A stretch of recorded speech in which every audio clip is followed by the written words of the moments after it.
You can play a lot of tricks with a glass eye because you can take it out and pop it back in anytime you like.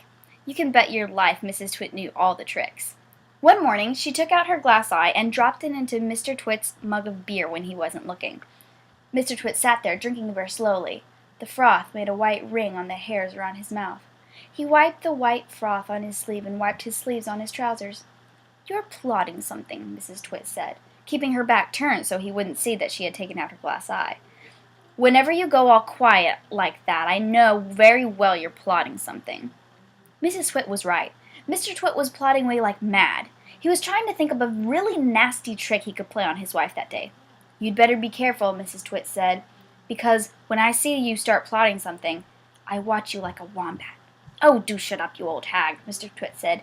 He went on drinking his beer, and his evil mind kept working away on the latest horrid trick he was going to play on the old woman. Suddenly, as Mr. Twit tipped the last drop of beer down his throat, he caught sight of Mrs. Twit's eye, staring up at him from the bottom of the mug. It made him jump. "I told you I was watching you," cackled Mrs. Twit. "I've got eyes everywhere, so you'd better be careful." The Twits by Roald Dahl is about these two terrible, horrible people who are married to each other, by the way. They spend the entire book playing tricks on each other, back and forth, back and forth, back and forth. And honestly, the pranking never stops. They also own these monkeys that live in a cage in their backyard. They're teaching the monkeys how to do these tricks. And the monkeys are born to be in the jungle, not in a cage. So eventually, the monkeys play a trick on the Twits, and it's glorious.